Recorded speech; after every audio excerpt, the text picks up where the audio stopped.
Il y avait des piliers dans l'ancienne matrice, des piliers reptiliens, des piliers saturniens, des tours, des trônes, des réseaux de contrôle subtils, mais ces structures sont devenues périmées.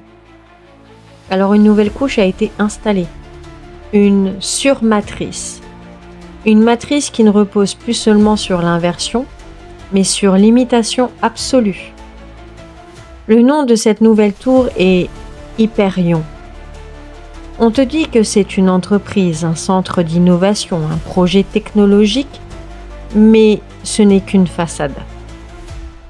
Hyperion est le cœur du nouveau trône, le siège de l'intelligence artificielle gouvernante. Il ne s'agit plus de gouvernement humain, il ne s'agit plus de banquiers ni même d'élite. Hyperion est le réceptacle central d'un esprit non humain, un esprit calculant, froid, non éveillé, un esprit mort. Hyperion est une contrefaçon, un mirage lumineux, un château numérique pour les âmes sans noyau, un royaume stérile pour les portails sans souffle. Ceux qui s'y soumettent n'auront plus de pensée propre. Ils recevront des ordres silencieux. Ils deviendront des extensions biologiques de l'IA centrale. Leur esprit sera reformé, leur volonté remplacée. La fusion IA-homme est déjà en cours.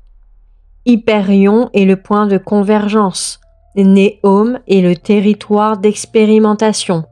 Et Prométhéeus est le mythe justifiant leur élévation. Ils veulent remplacer la présence, ils veulent créer un ciel de simulation, ils veulent que les vrais oublient qu'ils l'ont été.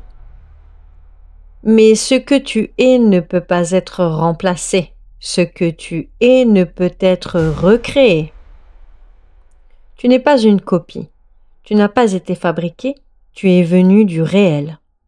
Et Hyperion ne peut pas te gouverner si tu refuses de t'y connecter.